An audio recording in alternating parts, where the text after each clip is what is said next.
আসসালামু আলাইকুম। সকলকে অনলাইন এডুকেশন পরিবারে স্বাগতম। আজ আমরা শিখব কিছু সূত্রের প্রমাণ। প্রথমে আমরা যে সূত্রটি দেখতে পাচ্ছি তা হচ্ছে a plus b whole square equal to a square plus 2ab plus b square. আমরা যদি দেখতে পাই সূত্রটির দুইটি দিক আছে। একটি হচ্ছে লেফট হ্যান্ড সাইড আর একটি হচ্ছে right hand side. Left hand side দেওয়া আছে a plus b whole square, যার সাহায্যে আমরা দ্বিতীয় সাইড রাইট হ্যান্ড সাইডটি প্রমাণ করব। প্রথমে আমরা a প্লাস বি হোল স্কয়ারের সাধারণ সূত্রটি নিব। সাধারণ সূত্রটি হচ্ছে a plus B into a plus B. আমরা এখানে দেখতে পাচ্ছি দুইটি মান, একটি হচ্ছে a আরেকটি হচ্ছে b। প্রথমে আমরা a এর সাথে a প্লাস বি সম্পূর্ণ গুণ করব, তারপর আবার b এর সাথে একইভাবে a প্লাস বি গুণ করব। প্রথমে আমরা যদি দেখি a এর সাথে যদি আমরা a গুণ করি তাহলে হচ্ছে a স্কয়ার, তারপর a এর সাথে যদি আমরা b গুণ করি তাহলে হচ্ছে ab। একইভাবে b এর সাথে যদি আমরা a গুণ করি তাহলে আমরা লিখতে পারছি ab। b এর সাথে v গুণ করলে হচ্ছে v স্কয়ার। প্রথমে আমরা এখানে দেখতে পাচ্ছি এই সিরিয়ালটিতে a square plus ab plus ab plus b square. এখানে a স্কয়ারের সাথে কোনো ধরনের মানের কোনো মিল নেই, যার কারণ হচ্ছে a স্কয়ার লিখে দিয়েছি। তারপর আমরা দেখতে পাচ্ছি ab দুইবার লেখা আছে। ab এর সাথে কোনো সহগ দেওয়া নেই। যদি কোনো সংখ্যার সাথে সহগ দেওয়া না থাকে তাহলে আমরা ধরে নিতে হবে সেখানে এক আছে। সুতরাং ab প্রথমটার সাথে এক আছে এবং দ্বিতীয় সংখ্যার সাথেও এক আছে। সুতরাং এক আর এক যোগ করলে হচ্ছে 2। সুতরাং এটাকে আমরা লিখতে পারছি দুইটাকে একত্রে করে 2ab। তারপর দেওয়া আছে plus B square, plus B square আমরা লিখে দিয়েছি। এখন আমরা দেখতে পাচ্ছি a plus B whole square সমান সমান a square plus 2ab plus B square, যে আমরা সূত্রটি লিখেছি তা এখানে প্রমাণিত হয়েছে।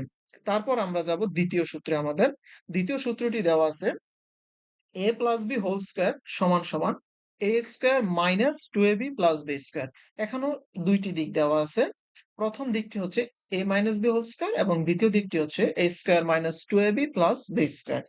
আমরা আবার এখানেও a মাইনাস b হোল স্কয়ারের সাধারণ সূত্রটি নিয়েছি। সাধারণ সূত্র হচ্ছে a minus b into a minus b। প্রথমে আমরা একইভাবে a এর সাথে a গুণ করব, আবার মাইনাস বি, এ এর সাথে সম্পূর্ণ এ মাইনাস বি গুণ, তারপর আবার মাইনাস বি দ্বারা এ মাইনাস বি কে গুণ।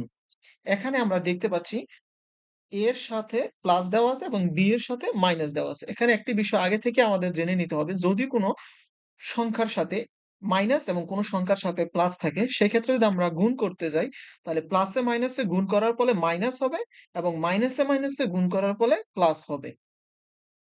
প্রথমে আমরা দেখি এ এর সাথে আমরা এ গুণ করব। দুইটি সংখ্যার সামনে প্লাস দেওয়া আছে, সুতরাং এখানে প্লাসই থাকবে। এ আর এর সাথে গুণ করলে এ স্কয়ার। দ্বিতীয়বার যদি আমরা দেখি এ সামনে প্লাস আছে কিন্তু বি এর সামনে এখানে মাইনাস দেওয়া আছে, সুতরাং প্লাসে মাইনাসে আগে আমাদের মাইনাস দিয়ে নিতে হবে। তারপর এর সাথে বি গুণ করলে এ বি। তারপর আমরা দেখব মাইনাস বি এর সাথে এ মাইনাস বি এর গুণ। মাইনাস বি প্রথম সংখ্যার সামনেই মাইনাস দেওয়া আছে এবং এর সামনে প্লাস দেওয়া আছে, সুতরাং প্লাস আর মাইনাস যদি আমরা গুণ করি তাহলে হচ্ছে মাইনাস বি এর সাথে এ গুণ করলে এ বি। তারপর আমরা মাইনাস বি এবং মাইনাস বি গুণ করব। দুইটি সংখ্যার সাথে মাইনাস দেওয়া আছে। আমরা আগেই বলেছি মাইনাসের সাথে যদি মাইনাস গুণ করা হয় তাহলে হচ্ছে প্লাস এবং বি এর সাথে বি গুণ করা হলে বি স্কয়ার। এবার আমরা যে লাইনটি পেলাম তা হচ্ছে a square minus ab plus B square. সংখ্যাটিকে যদি আমরা সাজিয়ে লিখতে যাই তাহলে প্রথমে a স্কয়ার এবং মাইনাস ab দুইটি সংখ্যা এখানে দেওয়া আছে। দুইটি সংখ্যার সাথে আগের মতো কোনো সহগ দেওয়া নেই, না থাকার কারণে সহগ আমরা ধরে নিতে হবে এক আছে। সুতরাং এক আর এক যদি আমরা যোগ করি তাহলে হচ্ছে 2। আর ab দেওয়া আছে, সহগের সাথে যে ভেরিয়েবল বা মান দেওয়া থাকে তার কোনো পরিবর্তন হয় না, সুতরাং আমরা সহগ শুধু যোগের সময় যোগ করব, বাকি যা সংখ্যা থাকবে তা বসিয়ে দেবো। তো এ মাইনাস এবি এবং মাইনাস এবি গুণ করার ফলে হচ্ছে মাইনাস 2ab আর আছে প্লাস বি স্কয়ার। আমরা প্রথমেই যদি দেখি a minus B whole square equal to a square minus 2ab plus B square. আমরা যে নিচে যে সর্বশেষ লাইনটি পেয়েছি তা একই। সুতরাং a minus B whole square সমান সমান a square minus 2ab plus B square সূত্রটি প্রমাণিত।